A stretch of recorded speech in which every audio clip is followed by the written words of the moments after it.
Hello everybody, Streamlined Steamroller here. Here we are in the garage, and Streamlined Steamroller's going mad. Well, no. Well, maybe a little. But anywho, so today I'm going to be showing you how to fix old Marx trains, how to service them. Somebody, one of my internet friends, I told him I would do this for him because he doesn't really know how these things work. So, I'm going to show you that. Okay, so now before we get started, I just wanted to show you what you will need to complete the servicing of the locomotive. You will need a needle point applicator of oil, some grease, a blade screwdriver, most of the time it's blade, a 1/4-inch 6-sided nut driver, some Q-tips, something to apply your grease with, some mineral spirits, and a paper towel. Okay, so before we start servicing, I just want to show you how sluggish this thing is if you don't service it.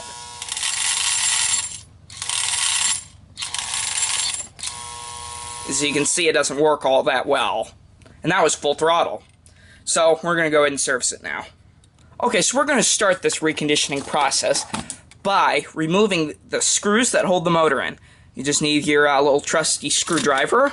All you have to do is unscrew them, like so. A little bit stuck. Now, if you're wondering, this here is a Marx 391 Canadian Pacific type locomotive. It has pre-war wheels, but the rest of the insides is a post-war motor, which is very, very unusual. So, my theory is that they had stock left over from the war, from before the war, of these wheels, and they just pushed it onto a new motor. As you can see, this is a post-war, but with pre-war wheels. So this is kind of rare. But it'll still be good for our demonstrating purposes. Next, you're going to want to remove the brush plate. You're going to do this by taking your little hex thing. Oh! These screws are actually, these little nuts are a little bit bigger than they should be. So what I'm just going to go ahead and do is get my pair of pliers, in case you don't, you can use pliers if you don't have a nut driver, but nut drivers are recommended. Oh, side note, a good habit is to put all of your little pieces in a little tub like this. It'll really save you a lot of time. Go ahead and do that. Now, there's a little screw here at the bottom. It will not come off unless you remove this. Go ahead and remove that screw. Sorry about bad camera angles. I'm kind of in a confined space. Now you're going to want to lift the brush plate off. Oops. It's a good idea to make sure the side rod is down when you're doing this. Sometimes it gets a little stuck, but just force a little bit. And there you go, you've gotten your brush plate off. Next, what you're going to want to do is put your brushes in your little plastic bucket, which I have already done. Now, you're going to take your Q-tip and your mineral spirits. You don't actually have to do this, but it's recommended. Oh, I just spilled mineral spirits all over the engine. I'll just clean it up later. What you're going to do, you're going to dip it in here, like so. Wipe off the excess. Just go ahead and clean up the commutator a little bit. Just do that all the way around. When you're done with that, you're going to want to go ahead and just stick your Q-tip through the brush wells. Go ahead and do that. And then you're going to wipe off the excess. Like so. I spilled a little bit on here, but it shouldn't affect it that much. As long as I clean off the parts where clean out the motor, it should be just fine. Okay, so now that it's clean, now next step is the brushes. You're going to take your brush, and you're going to take the spot where it contacts the commutator, which is the side without the notch. Just going to want to go ahead and, well, I can't really do it, but I was going to dip it, but it's not going to work. Just go ahead and get some on your Q-tip. Get some of the mineral spirits on your Q-tip. Go ahead and just rub it. Just rub the entire thing. Okay? Now I'm going to move this off to the side, put the cap on so it doesn't spill, because that sucks. And you're just going to go ahead and just rub it. You're just going to go ahead and rub it until you get all the graphite dust off. And just go ahead and do that with the other one, and it should be good. So just like this. There you are. Okay, so now that we've cleaned the motor, we're done cleaning, and now the next step is put the motor back together. What you're going to want to do is you want to go ahead and put the brush plate back on without the brushes. Now you're going to see why in a minute. Oh, by the way, this also works for Lionel, but their reverse unit needs a little bit of work. This one, you're not going to see me touching the reverse unit because, well, one, it's hard to get to, and two, you really don't need to mess with Marx reverse units. They're bulletproof. Just insert our little tiny screw.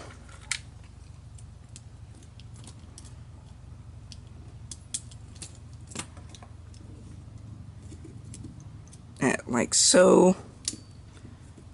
Remember, if you have any questions, just go ahead and leave a comment. Okay, so now that you've done that, there's no brushes inside, but you've reinstalled your armature. You're going to want to go ahead and take your toothpick and go ahead and lift the little springs up. It's a little bit tricky. Let me just do the one that's easier first. Just going to go and lift this up. I don't know if you can see that right here. Lift it up and out. Whoop, to the other side. So it'll stay up, okay? I'm just going to hold this here. Then you're going to want to take your brush. Make sure the little ridged side is up and the smooth side is down. Just go ahead and drop it in the hole. Then go ahead and put that back on. Do the same thing with the other side. Okay, so now that you've done that, your whole engine is all put together. So now it's time for lubrication. You're going to go ahead and want to take your needle applicator. You want to go ahead and oil all 4 bearings. Then you're going to go ahead and oil the little bearing here, this bearing, side rod bearings, the crosshead bearings, any trailing or truck wheels, and this little bearing here. So I'm just going to show you how you do this. Just go ahead and insert it here, so you can see right here. Now you don't want to push directly into it, because if there's grease or something already there, it's going to clog up the tip of your little needle applicator. Now I use a needle applicator because it doesn't get oil all over the place, like a regular 3-in-1 oil. The kind of oil you use is just light machine oil. I use 30-weight non-detergent oil, because I use non-detergent, or 30-weight non-detergent engine oil. I use that. I use non-detergent because detergents just take away from the oil. Well, I'd give that a few little whirls. Oil that bearing, that. Just remember, oil for bearings and slides, and grease for gears, and that'll be good. Okay.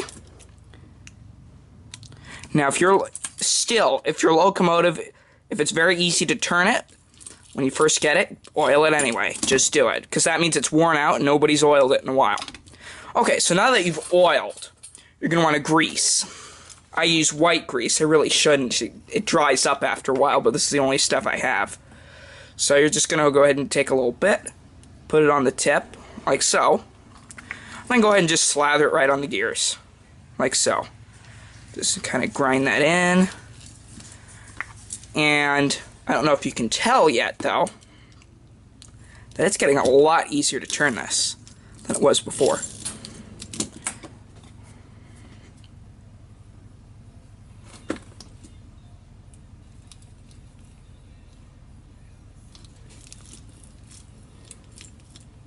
Like so. So now that that's all done, let's go ahead and check the headlight. Okay, so we're going to test the light bulb. I have a little transformer hooked up that I'm not allowing you to see right now. To these clip leads, we're going to go ahead and test this bulb. Turn the transformer on a little bit. We're going to see if this works.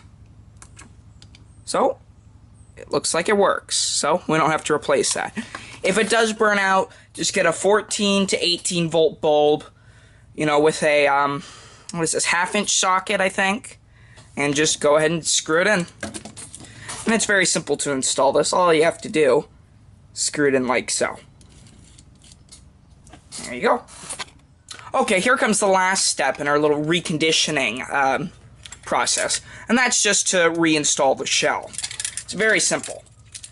Now there's these little notches here, so that all you have to do is tilt it in such a way, well, sometimes the bulb gets in the way, so you have to kind of get creative, but usually what you do is you tilt it and make sure the little slots go in, and it should slide in. Now your holes should line up like so. When that happens, just hold it there for a second. Gotta be a little bit patient. And just screw in the little screws. Hand tighten first, and then go ahead and all the way tighten. Go. Same thing for the other side. What you're gonna do now is you're gonna clean the wheels. This is an optional step, but it's recommended. Just go put a little bit of your cleaner here on your paper towel, like so. Then you're just going to want to put it on a wheel. Just spin it around a little bit. Just like that. And then you're going to go ahead and wipe it. Doing the same thing. Just like that. And then just go ahead and do it for all the other wheels. Now, if there's a thick layer of grime, and this isn't doing it, the alcohol, if this isn't working, you can just get a piece of sandpaper and go like this with a piece of sandpaper, and that'll take it right off. Just don't want it, and you want to use some fine sandpaper so it doesn't scratch up your wheels too much.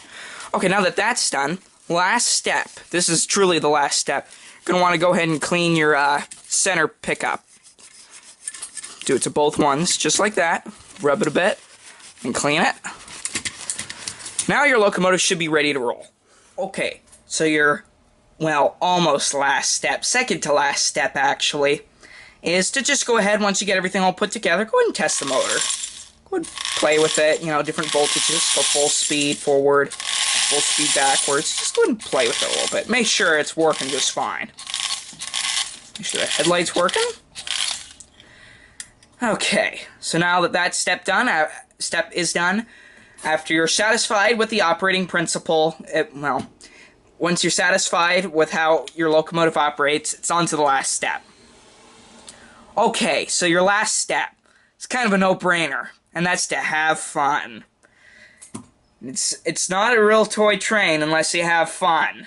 They're toys. They are meant to please little children. They will please you, whether you're young, old, in between, doesn't matter. You'll find them very fun. They will last for years and years to come. Could become a great family heirloom.